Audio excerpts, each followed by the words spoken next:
Hello everyone. This is our Science and Technology Part 1, Standard 9, Chapter number 2, Work and Energy.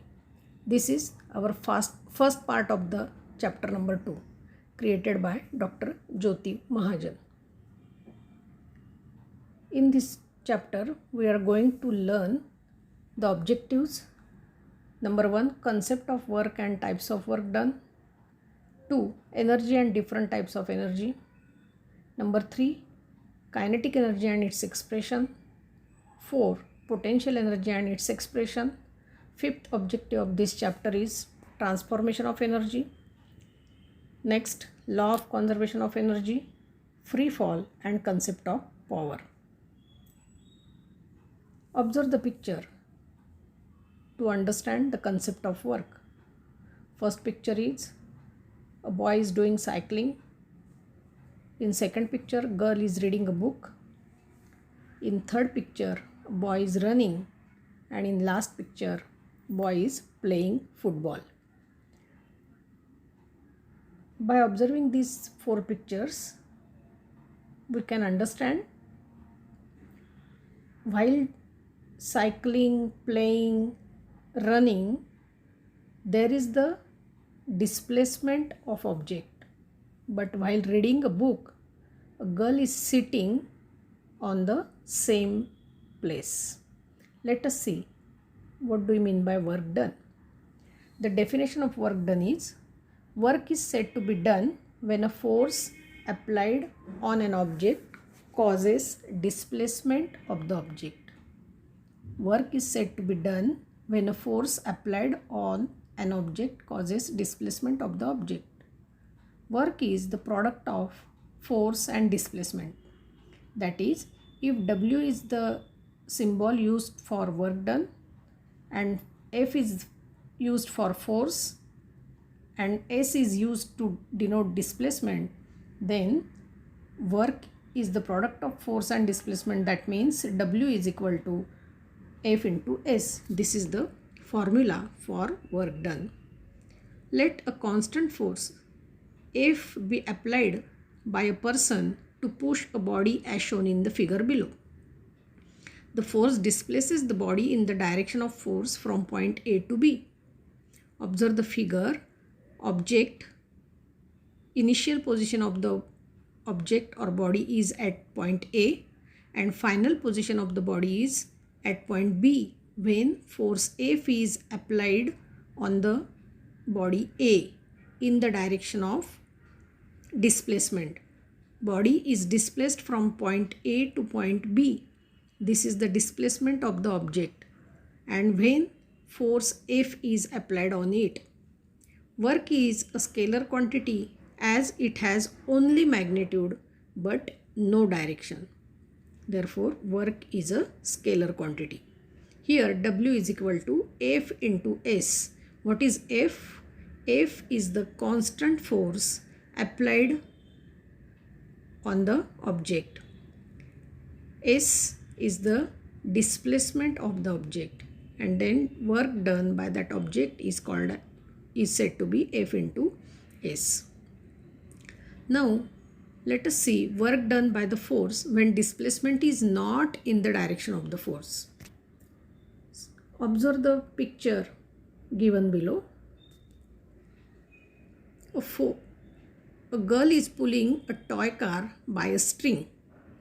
The force applied by it is along the string, whereas car is moving horizontally on the ground. The force F1, which acts along the horizontal direction, is actually used to move the car. Car is moving horizontally on the ground. That is the force F1, which acts along the horizontal direction, which is actually used to move the car. The displacement of car is S. Then work done, W is given by the formula F1 into S. S is displacement, F1 is the force which is acting horizontally on the car. But the string is in the hand of girl. And girl is pulling a toy car by that string. The force is applied by it along the string, but car is moving horizontally on the ground. The force F1 which acts along the horizontal direction is actually used to move the car. If the displacement of car is S, then work done is given by W is equal to F1 into S. The force F is along the string that makes an angle theta with the horizontal. The component of the force F along the horizontal is F1 and it can be calculated as cos theta. This is trigonometry ratio. We know that cos theta is equal to adjacent side upon hypotenuse. Cos theta is equal to F1 upon F, and therefore F1 is equal to F into cos theta. And therefore what will be the work done? Work done is equal to F1 into S. By putting the value of F1 we get W is equal to Fs cos theta. Here we substituting different values of theta in equation. W is equal to Fs cos theta. Consider three cases. Case number 1, when theta is equal to 0, then cos theta is equal to cos 0, that is equal to 1. Then W is equal to F into S. Therefore force and displacement are in the same direction when theta is 0. What is the case number 2? When theta is equal to 90 degree, then cos theta is equal to cos 90 degree is equal to 0. Then W is equal to F into S into 0, that is W is equal to 0. So if force and displacement are perpendicular to each other, there is no work done. That is, when theta is equal to 90 degree, then there is no work done. Work done is 0. Consider the third case, when theta is equal to 180 degree. Then cos theta is equal to cos 180 degree, which is equal to minus 1. Then by putting the values, W is equal to F into S into minus 1, that is minus F into S. That indicates force and displacement are in the opposite direction. From above cases, we will learn types of work in the next topic and then complete the table on the page number 19. Consider again the example. Again observe the picture shown in this slide. When a child pulls a toy cart, force is applied along the direction of the string. Force is applied along the direction of the string while the car is pulled along the horizontal surface. That is, displacement is done here S. In this case, in order to calculate the amount of work done, we have to convert the applied force into the force acting along the direction of the displacement. Let F be the applied force and F1 be its component in the direction of the displacement. Let S be the displacement. The amount of work done is given by the formula W is equal to F1 into S. Now observe this figure. This is a right angle triangle. Suppose the force F is applied in the direction of the string, that is at an angle theta with the horizontal. We can determine the component F1 of this force F, which acts in the horizontal direction by means of trigonometry. In trigonometry, cos theta is equal to base into hypotenuse. If this is a right angle triangle, here base is F1 and hypotenuse is F. Therefore cos theta is equal to F1 upon F. Therefore F1 is equal to F into cos theta.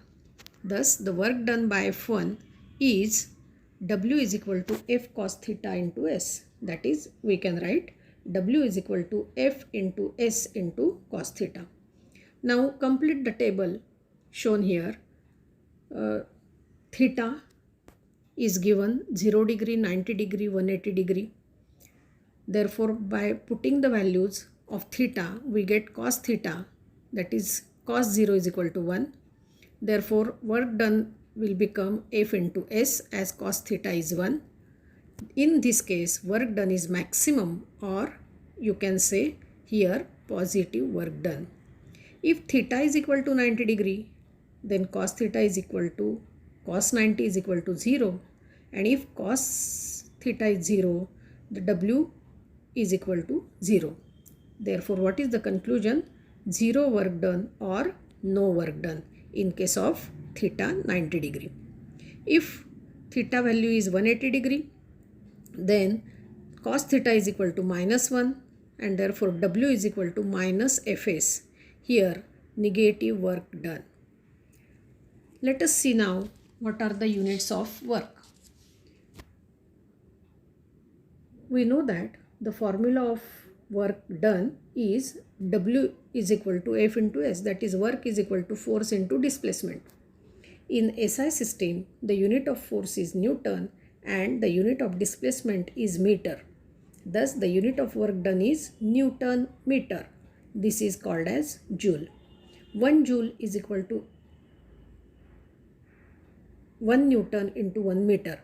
Let us see the definition of 1 joule. If a force of 1 Newton displaces an object through a 1 meter in the direction of force, the amount of work done on the object is called as 1 joule. And therefore 1 joule is equal to 1 Newton into 1 meter. In CGS system, the unit of force is dyne and that of displacement is centimeter. Thus the unit of work done is dyne centimeter. This is also called as erg. Therefore, what is the definition of erg? 1 erg. If a force of 1 dyne displaces an object through 1 centimeter in the direction of force, the amount of work done is called as 1 erg. 1 erg is equal to 1 dyne into 1 centimeter. Now, let us see the relation between joule and erg. We know that 1 Newton is equal to 10 raised to 5 dyne and 1 meter is equal to 10 raised to 2 centimeter. And we know that work is equal to force into displacement. Put the values. We know that joule is the unit of work, Newton is the unit of force, and meter is the unit of displacement. Therefore, 1 joule is equal to 1 Newton into 1 meter. Putting the values of Newton and meter, we get 1 joule is equal to 10 raised to 5 dyne into 10 raised to 2 centimeter, which is equal to 10 raised to 7 dyne centimeter. Therefore, 1 joule is equal to 10 raised to 7 erg. This is the relation between joule and erg. Solve the questions. Question number 1. Define work done. Explain when work is said to be done with the help of the one example. Write units of work and write its formula. Write and explain relationship between joule and erg. Question number 4. If displacement is not in the direction of the applied force, how do we calculate the amount of work done? Read the chapter very carefully. Answer the questions given here. Thank you very much to my dear friend Madhuri for making these PPTs. Thank you, students. Thank you very much.